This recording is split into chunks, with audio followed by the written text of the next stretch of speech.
മലപ്പുറം എന്ന ഗ്രാമത്തില് പഴയ ഒരു വലിയ തറവാട് ഉണ്ടായിരുന്നു. നിലം നിറയെ കൃഷി, വലിയ വീട് എല്ലാം ഉണ്ടായിരുന്നെങ്കിലും അവിടെ ഒരു വലിയ കുറവ് ഉണ്ടായിരുന്നു, സ്നേഹത്തിന്റെ കുറവ്. ആ വീട്ടിൽ താമസിച്ചിരുന്നത് ആയിഷ ഉമ്മയും അവളുടെ 2 ആൺമക്കളുമായിരുന്നു. മൂത്ത മകൻ ഷാഫി, അവൻ പൈസക്കാരനായിരുന്നു, നഗരത്തിലുള്ള ഏറ്റവും വലിയ ബിസിനസ് ഓണർ ആയിരുന്നു.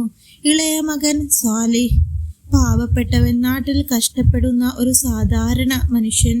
2 ആൺമക്കളുടെയും വിവാഹം കഴിഞ്ഞതാണ്. മൂത്തവൾ സൽഹ, ഷാഫിയുടെ ഭാര്യ. അവൾ നല്ല പണക്കാരന്റെ വീട്ടിൽ നിന്ന് കയറി വന്നതാണ്. ഇളയ മരുമകൾ സുഹറ, ഇവൾ സാധാരണ കുടുംബത്തിൽ നിന്ന് കയറി വന്നവളും ആണ്. സുഹറയ്ക്ക് ഒരു പ്രത്യേകതയുണ്ട്. നല്ല മനസ്സിന്റെ ഉടമയാണ് സുഹറ. എങ്കിൽ ആ ഉമ്മയുടെ സ്വഭാവത്തിൽ ചില മാറ്റങ്ങളും ഉണ്ടായിരുന്നു. ഉമ്മയുടെ മനസ്സിൽ പൈസയുടെ മേന്മ. ഉമ്മയുടെ മനസ്സിൽ ഒരേ ഒരു ചിന്ത, പൈസ ഉണ്ടെങ്കിൽ മാത്രമേ മാനവും സുഖവും ഉണ്ടാകൂ. അതിനാൽ അവൾക്ക് ഏറ്റവും ഇഷ്ടം മൂത്തവൻ ഷാഫിയെയും അവന്റെ ഭാര്യ സെൽഹയെയുമാണ്. ഇളയവന്റെ ഭാര്യ വീട്ടിൽ നിന്ന് വന്നാൽ ഉമ്മ അവളെ തറപ്പിച്ചു നോക്കും. എന്നിട്ട് ഒരുപാട് കുത്തുവാക്കുകൾ പറയുകയും ചെയ്യും. നിങ്ങൾക്ക് എന്താ കഴിവ്? എന്റെ മൂത്ത മകൻ പോലെ ഒരു നിലയുണ്ടോ? ഇളയവന്റെ ഭാര്യ തലകുനിച്ചു നിന്നു, ഒന്നും പറയാതെ. ഇതുപോലെ അവളെ ഉമ്മ ഇടയ്ക്കിടെ നോവിക്കും. പൈസയില്ലാത്തതിന്റെ പേരിൽ ഉമ്മ പറയും, നീ ഈ വീട്ടുജോലിയൊക്കെ എടുക്കണം, ആ പണിയെടുക്ക്, തറ തുടക്ക് എന്നിങ്ങനെ പറഞ്ഞിട്ട് അവളെ കൊണ്ട് എല്ലാ പണിയും എടുപ്പിക്കും. എങ്കിലും സുഹറക്ക് ഒരു പരാതിയും ഉണ്ടായിരുന്നില്ല. കാലങ്ങൾ, ദിവസങ്ങൾ കടന്നു പോയി. സ്വാലിഹും സുഹറയും പുറത്തു പോയപ്പോൾ ഒരു ദിവസം മൂത്തവനും അവന്റെ ഭാര്യയും ഉമ്മയെ സമീപിച്ചു. മൂത്തവന്റെ ഭാര്യ, ഉമ്മ, ഈ സ്ഥലം എല്ലാം നേരത്തെ തന്നെ ഞങ്ങളുടെ പേരിൽ ആക്കിയാൽ നന്നായിരിക്കും, നമുക്ക് ഭാവി സെക്യൂർ ആക്കാം. ഷാഫി പറഞ്ഞു, അതേ ഉമ്മ, ഞാൻ തന്നെ നോക്കും എല്ലാം. ഉമ്മയ്ക്ക് പണമേൽ ഉള്ള വിശ്വാസം കൊണ്ട് സംശയമില്ലാതെ ഉമ്മ പറഞ്ഞു, എന്റെ എല്ലാം നിങ്ങളുടേത് തന്നെയാണ്. അടുത്ത ദിവസം തന്നെ ഉമ്മ എല്ലാ സ്ഥലങ്ങളും വീടും മൂത്തവന്റെ പേരിൽ എഴുതി കൊടുത്തു. ഇളയവൻ ഒന്നും ചോദിച്ചില്ല. സാലിഹ് നല്ല മനസ്സിന്റെ ഉടമയായിരുന്നു. സാലിഹും സുഹറയും വീട്ടിലെത്തിയപ്പോൾ ഉമ്മ കാര്യങ്ങൾ അവരോട് അവതരിപ്പിച്ചു. സാലിഹ് ഒന്നും പറഞ്ഞില്ല. അവൻ പറഞ്ഞു, ഉമ്മ സന്തോഷമാണെങ്കിൽ അത് മതി, എനിക്ക് സമ്മതമാണ്. സാലിഹിന്റെ ഭാര്യ സുഹറ പറഞ്ഞു, ഒരു ദിവസം സത്യം മനസ്സിലാകും. സൽഹയുടെ സ്വഭാവം പതിയെ മാറി തുടങ്ങി. സ്ഥലവും വീടും പേരിലായതോടെ അവൾ സുഹറയോട് കാണിക്കുന്ന പെരുമാറ്റത്തിൽ മാറ്റങ്ങൾ വന്നു തുടങ്ങി. സുഹറയെ ഒരു വേലക്കാരിയെ കാണും പോലെ എല്ലാ പണികളും സുഹറയോട് എടുക്കാനായി ആജ്ഞാപിക്കും. സുഹറ, ഇത് എന്റെ ഡ്രസ്സാണ്, ഇതും കൂടി അലക്കിയിട്. ഇത് കഴിഞ്ഞിട്ട് അടുത്തത് തൂത്തുവാരാനുണ്ട് കേട്ടോ, റൂമൊക്കെ ഒന്ന് ക്ലീൻ ആക്കണം എന്നിങ്ങനെ ഓരോന്ന് പറയും. സുഹറ ഒന്നും പറയാതെ തലകുനിച്ച് ചിരിച്ചു കാണിക്കും. അവളുടെ നല്ല മനസ്സിന് അവൾക്ക് അതേ ചെയ്യാൻ കഴിയുകയുള്ളൂ. രാവിലെ എഴുന്നേറ്റാൽ സൽഹക്ക് ചായയൊക്കെ സുഹറ തയ്യാറാക്കി കൊടുക്കണം. സുഹറ തികച്ചും ആ തറവാട്ടിലൊരു വേലക്കാരി ആയി മാറി. ഈ കുത്തുവാക്കുകൾ സഹിക്കാതെ സുഹറയും സ്വാലിഹും വീട് മാറി താമസിക്കാനായിട്ട് ഒരുങ്ങി. മലപ്പുറം എന്ന ഗ്രാമത്തിൽ ചെറിയൊരു സ്ഥലത്ത് ചെറിയൊരു കുഞ്ഞു വീട് അവർക്കായി ഉണ്ടായി. പാവപ്പെട്ട വീട്ടിൽ, പക്ഷേ സ്നേഹം നിറഞ്ഞത്. സ്വാലിഹ് പറഞ്ഞു, നമ്മൾക്ക് പൈസ കുറവാണ് സുഹറ, പക്ഷേ മനസ്സ് വലിയതുമാണ്. സുഹറ പറഞ്ഞു, അത് മതി ഇക്ക, സ്നേഹമുണ്ടെങ്കിൽ എല്ലാം ഉണ്ടെന്നല്ലേ. സ്വാലിഹിന് പൈസ കുറവാണെങ്കിലും സുഹറയും സ്വാലിഹും സന്തോഷത്തോടെ ജീവിതം മുന്നോട്ട് കൊണ്ടുപോയി. അതിനിടയിൽ സുഹറ ഗർഭിണിയുമായി. സുഹറയെ ഒരു നോക്ക് കാണാൻ വേണ്ടിയോ എന്റെ മകനെ ഒന്ന് കാണാൻ വേണ്ടിയോ ആയിഷ ഉമ്മ ഒന്നും മനസ്സ് വെച്ചില്ല. ആയിഷ ഉമ്മ അവരുടെ വീട്ടിലേക്ക് വരികയും ചെയ്തില്ല. പൈസ ഇല്ലാത്തത് കാരണം അവരെ തികച്ചും അവഗണിച്ചു. സുഹറ ഇക്കയോട് പറയുമായിരുന്നു, ഇക്ക, എന്താണ് ഉമ്മ നമ്മളെ കാണാൻ വരാത്തത്? എനിക്ക് ഉമ്മയെ കാണാൻ വല്ലാത്ത ആഗ്രഹമുണ്ട്. ഉമ്മയ്ക്ക് പൈസ ഇല്ലെങ്കിലും നമ്മളൊന്ന് സ്നേഹിച്ചൂടെ? നമുക്ക് ഉമ്മനെ കാണാൻ അങ്ങോട്ട് പോയിട്ട് ഉമ്മന്റെ കൂടെ ഒന്ന് നിന്ന് വന്നാലോ? സ്വാലിഹ് പറയും, സുഹറ, നീ അങ്ങോട്ട് പോവാനൊന്നും നിൽക്കണ്ട, അവർക്ക് പൈസ കൂടുതലല്ലേ. ഉമ്മ ഒരു കാലം നമ്മളെ തേടി വരും, നീ നോക്കിക്കോ. സ്നേഹമല്ലേ സത്യം. നീ വെറുതെ ഉമ്മയെ കുറിച്ചിട്ട് ഓർത്തിട്ട് ടെൻഷൻ അടിക്കരുത്. നമ്മുടെ കുഞ്ഞിനെ ബാധിക്കും. നമുക്ക് പൈസ കുറവാണെങ്കിലും നമ്മുടെ കുടുംബം സന്തോഷത്തോടെ കഴിയണം, കുഞ്ഞും സന്തോഷത്തോടെ കഴിയണം. നിനക്കൊരിക്കലും ഉമ്മയെ കാണാം. നിന്റെ സ്നേഹം സത്യമാണെങ്കിൽ ഉമ്മ ഈ വീട്ടിൽ തന്നെ എത്തും മോളെ, അധികം വൈകാതെ. പണമുള്ളവർക്ക് സ്നേഹമുണ്ടാവില്ല എന്ന് കാലം തെളിയിക്കും. അങ്ങനെ സ്വാലിഹും സുഹറയും സന്തോഷത്തോടെ ജീവിതം മുന്നോട്ട് കൊണ്ടുപോവുകയാണ്. അതിനിടയിൽ കാലങ്ങൾ കടന്നു പോയപ്പോൾ മറുവശത്ത് മൂത്തവന്റെ ഷാഫിയുടെ വീട്ടിൽ ഭാര്യയുടെ സ്വഭാവം മാറി തുടങ്ങിയിരുന്നു. പൈസ കൂടുന്തോറും അഹങ്കാരം കൂടി. സൽഹ പറഞ്ഞു, ഉമ്മ ഇനി ഈ വീട്ടിലിരിക്കാൻ മാത്രം പറ്റില്ല, ജോലി ചെയ്യുകയും വേണം. ഉമ്മ ഇത് കേട്ടതും ഞെട്ടി. എന്താ നീ പറയുന്നത്? ഞാൻ ഈ വീട്ടിലെ വലിയവളല്ലേ? സൽഹ പറഞ്ഞു, ഇത് ഇനി എൻ്റെ വീടാണ്, പണം ഞങ്ങളുടേതാണ്. മോളെ, ഞാൻ നിന്നെ വിശ്വസിച്ചിട്ട് തന്നതല്ലേ, നീ എന്താണ് ഇപ്പൊ ഇങ്ങനൊക്കെ പറയുന്നത്? നിനക്ക് ഉമ്മ വേണ്ടേ? ദിവസങ്ങൾക്കകം ഉമ്മ വീട്ടുജോലിക്കാരിയായി മാറി. ഉമ്മയ്ക്ക് അവിടെ ജോലി ചെയ്യാതെ ഭക്ഷണം കിട്ടാത്തൊരവസ്ഥയായി. അവസാനം ഉമ്മ എല്ലാ ജോലികളും വീട്ടിൽ ആ വയ്യാത്ത വയസ്സ് കൈകൊണ്ട് ചുളിഞ്ഞ മുഖമുള്ള ആ ഒരു മുഖം വെച്ച് കൈ വെച്ച് ഉമ്മ എല്ലാം വീട്ടുജോലിയും ചെയ്തു തീർക്കും. ഉമ്മയ്ക്ക് വയ്യായിരുന്നു, ഊരവേദനയും തലവേദനയൊക്കെ ഉണ്ടായിരുന്നു. എങ്കിലും ഉമ്മയ്ക്ക് പറയാനായിട്ട് ആരുമില്ല. അവസാനം സൽഹ വന്ന് ഒരു ദിവസം ഉമ്മയോട് പറഞ്ഞു, ഇനി നിങ്ങൾക്ക് ഇവിടെ സ്ഥലമില്ല, പുറത്തേക്ക് പോവണം. ഉമ്മയുടെ കൈകൾ ഇത് കേട്ടതും വിറച്ചു തുടങ്ങി. മോളെ, നീ എന്താണ് പറയുന്നത്? പോവാനോ? ഞാൻ എവിടെ പോവാനാ? എൻ്റെ വീടല്ലേ മോളെ ഇത്? സൽഹ അപ്പ തന്നെ മറുപടി കൊടുത്തു, ഇത് നിങ്ങളുടെ വീടല്ല, ഇത് ഞങ്ങളുടെ വീടാണ്. ഉമ്മയല്ലേ ഞങ്ങൾക്ക് പേരിലാക്കി തന്നത്. ഇവിടെ ഞങ്ങൾ ചെലവഴിക്കുന്നതൊക്കെ ഞങ്ങളുടെ പൈസയാണ്. ഉമ്മ ഇവിടെ നേരാവണ്ണം പണിയും എടുക്കില്ല, നേരത്തിന് വന്ന് ഭക്ഷണം കഴിക്കുകയും ചെയ്യും.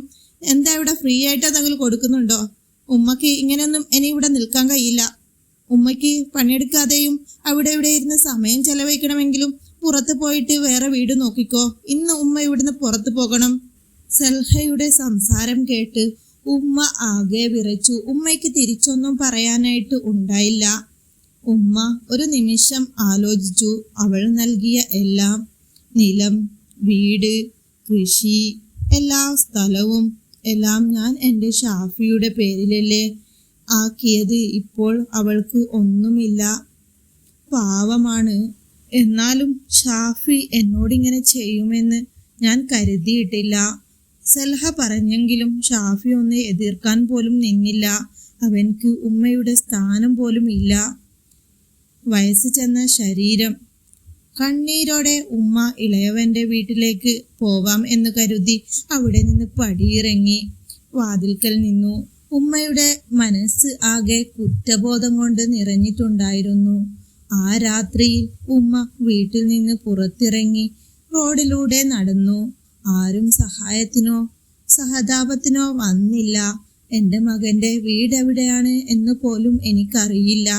ഞാനിത് ആരോട് പറയും? വിശന്നിട്ടാണെങ്കിൽ വയ്യ, ദാഹിച്ചിട്ടാണെങ്കിൽ വയ്യ. എവിടെ ഇരിക്കും? എങ്ങനെ എത്തും? കയ്യിലാണെങ്കിൽ ഒരു 5 പൈസയില്ല, ഫോണില്ല.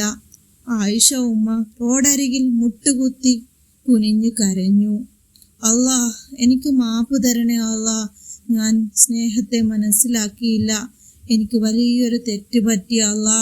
എൻ്റെ മകൻ്റെ മുന്നിൽ എന്നെ എത്തിക്കണേ അല്ലാ, സ്വാലിഹിന്റെ മുന്നിൽ എനിക്ക് എത്തണേ അല്ലാ എന്നും പറഞ്ഞ് ആ ഉമ്മ ഒരുപാട് തൗബ ചെയ്തു. റോഡരികിൽ കിടന്ന് ഉമ്മ അള്ളാഹുവിനെ വിളിച്ചു കരഞ്ഞു. ഉമ്മ അങ്ങനെ റോഡിൽ കുറെ ഇരുന്ന് ആ രാത്രി റോഡിലൂടെ തനിച്ച് നടക്കാൻ കഴിയാതെ നടന്നു. അതിനിടയിലാണ് ആ വഴി ഒരു ഓട്ടോ പോകുന്നത്. ഉമ്മ എവിടെയാണ് പോകുന്നത് ഈ രാത്രിയിൽ തനിച്ച്? നിങ്ങൾക്ക് എവിടെയാണ് എത്തേണ്ടത്? ഉമ്മ പറഞ്ഞു, എനിക്കെൻ്റെ മകൻ്റെ അരിയത്ത് എത്തണം. എൻ്റെ മകൻ്റെ പേര് സ്വാലിഹ് എന്നാണ്. അവൻ്റെ ഭാര്യ സുഹറയും. നിനക്ക് അറിയാമെങ്കിൽ അവരുടെ അടുത്ത് ഒന്ന് ഇറക്കി വിട്ടു തരുമോ? എനിക്ക് വലിയൊരു തെറ്റ് പറ്റി മോനെ. എനിക്കെൻ്റെ മകനെ കാണാൻ പൂതിയായിട്ട് ഞാൻ വീട്ടിൽ നിന്ന് ഇറങ്ങിയതാണ്. വീടെനിക്കറിയില്ല. ഓട്ടോ ഡ്രൈവർ ഒന്നും ആലോചിക്കാതെ പറഞ്ഞു, ഉമ്മ കഴിഞ്ഞതൊക്കെ പോട്ടെ, അതൊന്നും ഓർത്ത് വിഷമിക്കണ്ട. സ്വാലിഹിനെ എനിക്ക് അറിയാം, അവന്റെ വീട്ടിൽ ഞാൻ കൊണ്ടുവന്ന് വിടാം. ഉമ്മ ഒന്നും ചിന്തിക്കാതെ ഓട്ടോയിൽ കയറ്. ഓട്ടോ അങ്ങനെ കുറച്ചു ദൂരം യാത്ര ചെയ്തപ്പോൾ ഒരു ചെറിയ വീടിന്റെ മുന്നിൽ കൊണ്ടുവന്നു നിർത്തി.